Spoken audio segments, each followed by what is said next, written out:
It's the Final Word Daily, Australia-Pakistan, Day 3 here at the Melbourne Cricket Ground. Adam Collins, Jeff Lemon for cbussuper.com.au. Jeff, tell us about a pretty busy day in 30 seconds.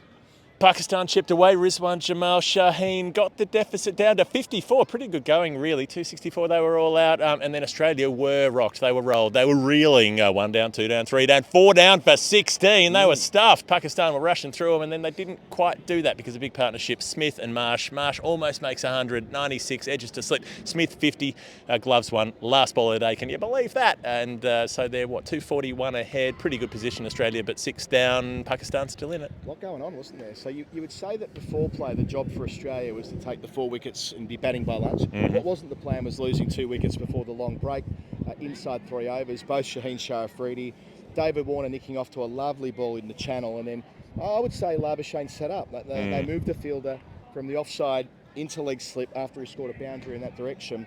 And Shaheen Shah Afridi, I'm not saying he necessarily was bowling for that, but he was bowling a straight line, and Labuschagne helped into the gloves of Rizwan. So 2 for 6 at lunch, and then 4 for 16 shortly thereafter. Warner chopping on his final innings at the MCG in Test cricket, gave the crowd a wave of his bat. Minutes later, Travis Head came and went. An absolute beauty. Mir Hamza getting 2 in 2 on a hat trick to Mitch Marsh. It was special. It was all going on. It was Pakistan. It was all happening here at the MCG. All happening at the MCG. It was all, and it was. And look, Bharat made this point before when doing a piece with him.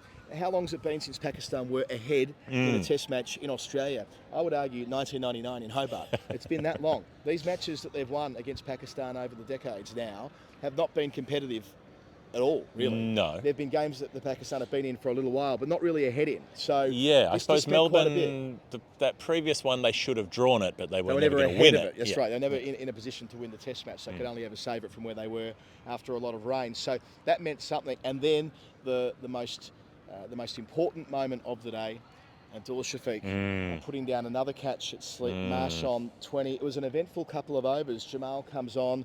Marsh cuts him for 3 boundaries. He starts poorly, replacing Mir Hamza. So much riding on the performance of the change bowlers. But then Jamal beat him 3 times in that same over. It was all over the place. But first ball of his second over, healthy edge, through to Shafiq. Sun was shining, no excuses, down it went. Just like this, and hands in front of him. Hour and a half later, the game is feeling more in Australia's column. They put on 153, and look, the 241 they lead by might already be enough. Yeah, it feels that way. It feels like it'd be really difficult to bat out there 4th innings. The ball was doing absolutely heaps at the start of that Pakistan. I like the feeling of it. I didn't feel excited by the cricket in Perth. I was intellectually interested in it. Things happened that were good to watch, but that feeling of a rush of momentum. And it wasn't just the bowling bit. It was the way they batted. So the way Rizwan comes out, goes after them a little bit early, doesn't get struck for quite a few overs. But Jamal doing that thing that sometimes a lower order bat can do of, like, I'm going to be really brave here. I'm going to keep taking it on. He kept doing the sort of, I kept thinking of it as, when Homer Simpson gets like the little drinking bird that presses the button on his computer. That's how Jamal ducks the bouncer. He just goes head first down underneath it like that. He actually and then comes back his neck and puts the periscope up at the same time. It's not sustainable either in not getting whacked and also not getting out. No, but Cummins and Hazelwood were literally aiming for the toe of the bat that was sticking up and trying to get a catch that way. But the fact that he took some on the body, even after Rizwan gets out, he takes him on a little bit late when it's 9th down. He bangs that big 6 from line over mid-on, and he hits that big on drive down the ground. He made 33, Jamal. And they just got it back within touch. They're 54 away. You're close enough that, okay, it's not honours even, but it's not that far off. And then they come out with the ball and they rock and roll Australia first up. And Shaheen Afridi's been battling, and the way that he's able to finally get it to work first over, gets angles in, swings away, hits the seam, goes away from Khawaja, second ball. We've talked about how many balls Khawaja's faced this year. Well, only 2 in his last innings. Yeah. And then Labuschagne down the leg side, like you said, put the leg slip in, got him thinking about it, and then went like wide outside off, down leg, wide outside off, down leg, and did that 3 changes through the over. I don't know whether it's deliberate or not, but it bloody worked because they get him nicking behind before lunch. And then the 2 and 2 balls after, it was like, this is thrilling. Australia are 70 ahead, they're 4 down. And I don't know, it still felt like there would be a partnership, but it felt like this was really on. For about 5 minutes, I thought it was going to be a 3-day Test match. It felt like Australia were going to get rolled. It was just it was just working for Pakistan. It was clicking. Just to go back to their batting innings, their first innings for a moment, Rizwan falling to Cummins, the first ball after he moved out, a second slip to catch and cover and picked him out immediately. Great from Cummins to set the trap, then to put the piece of bait there, and then Rizwan couldn't help himself, as we said last night. He just likes to keep things interesting. Caught in the trap, and he can't get out. Well, he couldn't, could he? Because I love cover driving too much, baby. Yeah, and it was a squarer cover as well. It was really good. And it was width from Cummins, and did he take a little pace off it? It seemed to stop in the wicket, like Abdullah Shafiq's one, where he chipped it back. Just something, like couldn't get the timing, went too early. Rizwan was the same, bat twisted, flew square. Warner doesn't drop a lot of catches. I like the cut of Jamal's jib. He made 33, whatever it was, not out today. Took some responsibility down the list, batted in a gutsy manner. He's got a couple of first-class half-centuries. I went through it. The first of those was against Mir Hamza and Sohail Khan. So he is capable. Made an 80-odd last year as well. So I can imagine a world where he becomes a test number 8. I like to believe that Amir Jamal is going to have a test career now. He hit the radar in the low 140s a few times today, and sure, he is inconsistent. I don't think he's ever going to be consistent, but I think that might be part of his magic or something like that. Wicketless today, but easily could have had Mitch or Marsh. Let's move the conversation to that man, Marsh, after getting the chance. Can we do a little more Hamza first? Oh, yeah. Can we do a little more? Well, you go first, I'll go second. Well, just two left-armers opening the bowling to two left-handers, fun, just like that anyway. Yep. That's good, that's nice. The David Warner wicket, it's a bonus for the bowler. Short, outside off, Warner tries to clatter it. Didn't get up. Was that? I couldn't quite remember. Was that the same end where Mitchell Starc bowled one earlier that didn't get up? I think it was to Rizwan, was it? Where hit him on the shoulder, different ends, yeah. Right. But you were getting this bit of inconsistent bounce. Some were staying a bit lower, but particularly some short of a length were staying a bit lower, and that seemed like that was the trouble for Warner. Bottom edges it into the stumps. But then the one to Travis Head, the first time I saw it, I was like, good Yorker, not great Yorker. And then every replay I watched, I was like, no, that's getting better every single time I see it. Did you see the graphic they had on television of what the ball would have done? The expected deviation. Yeah, if it didn't move as much as it did. And that's just, I'm thinking with Mir Hamza, I might have mentioned this on the podcast a couple of days ago. He's not picked for this tour in isolation, right? He's taken over 400 first-class wickets at 22 in Pakistan. Yep.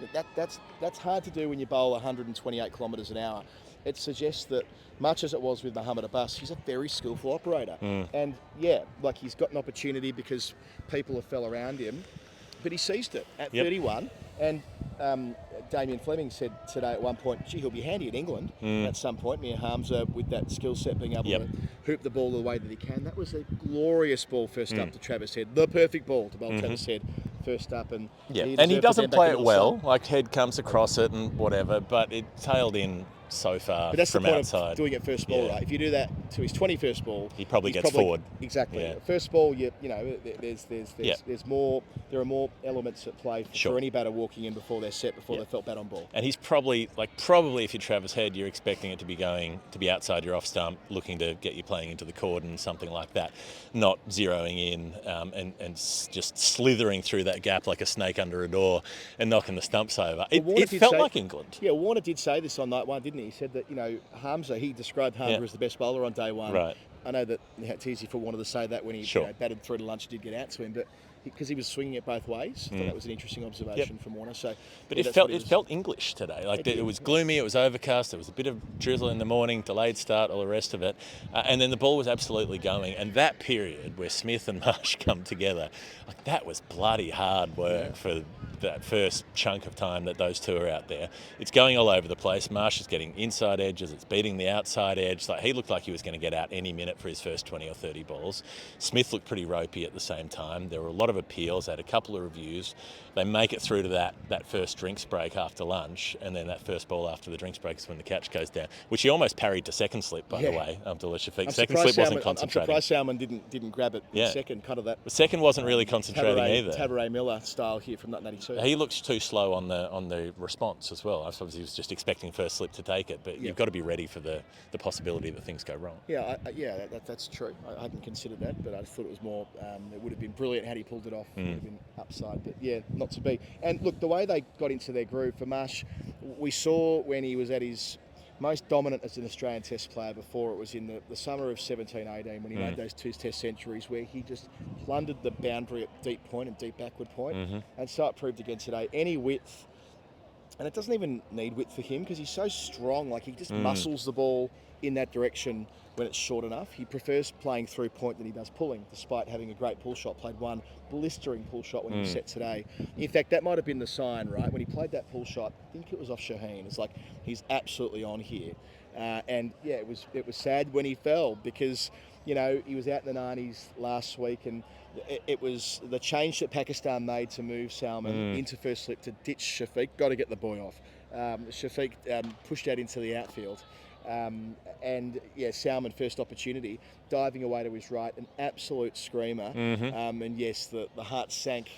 Anyone who's watching, it doesn't matter how uncharitable you want to be, everybody wanted to see Mitch Marsh have that moment on this ground. We referred yesterday to the crowd having booed him here back in 2018. It would have been a lovely full circle thing had he had the chance to race the bat. But what's true to say is that it was a crucial innings at a vital time.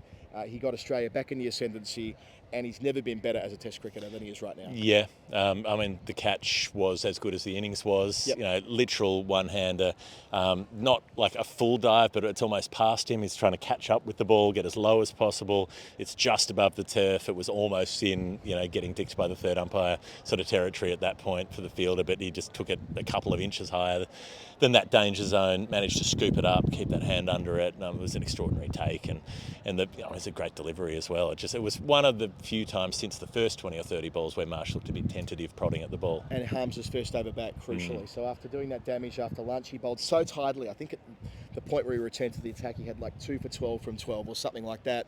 And as you say, first over back gets Marsh just to change the energy of the final session, because Carey and Smith crawled to the finish line. They were playing for the close to a certain extent, with the exception of one drive down the ground. It felt like Carey. Smith was playing for the close since he came in. I mean, yeah, he crawled all day. It was his second slowest half century in Test cricket, reaching that mark in 153 balls. His slowest 50 was at Karachi or Lahore, one or the other, last year when he got there in 154. So it gives a sense of just the lack of fluency from Smith, but also the fact that they were complementing each other really well. Where Smith was absorbing pressure, Marsh was applying it. Like it was the definition of a partnership. They were making up for what the other one wasn't necessarily doing quite so well. Because Marsh never looked that sturdy in defence. He looked far better when attacking. And Smith, yeah, it's disappointing he gets out when he does. But again, credit to Pakistan, credit to Shaheen Shah Afridi. He went the short ball attack for a couple of overs, pulled back from it, went to a more conventional field. Last over of the day, set the field back again, and an even less conventional setting. There was like a leg slip who was like seemingly too deep, and there was a deep backward square who wasn't all the way back, and there was a fly slip that wasn't fine enough. You're kind of thinking, well, they're just trying to get in Smith's head here, and yeah, second maybe time that works. over, There's a lot of room in there. Quite. A lot of people can get in. Like, you can have a big party in there. He's in there. He's laid out snacks. He's playing a 90s mega mix. He's ready for you to come over. Got some fairy bread? Yeah, he's made some fairy breads, made some Rice Krispies, you know, made some of those little chocolate crackles. Chocolate crackles. Yeah, he's ready. He's been to the school fete, and he is stocked up on snacks. He's got some killer pythons. Oh, yeah. He's got a big tub of cordial that he's mixed up, cotties, green lime. He is ready to party. Okay. He's got some light and tangy chips. Oh. Yeah. Gosh, I want to go back to 1994 right now. I know you say all those things in the same sentence. Off the stickers of the bat into the gully to Saud Shakir with what became the final ball of the day. And yeah, look, the close of play score 6 for 187, leader 241. You might be right, 241 might be enough. But if they get through Too Australia, many in 41. If they get through Australia in 15 overs tomorrow morning, let's say, an hour, and they can restrict it to a chase of 280 odd. That's the point where if they get off to a good start, if Babar Azam can fire, a lot of ifs, huge range of ifs. But the track, despite having a wee bit of up and down, this is not Perth last week. No. This is not trying to chase or trying to save a game or whatever. This is a pitch that should still be pretty good for batting on day 4. It'll probably be a day 4 finish.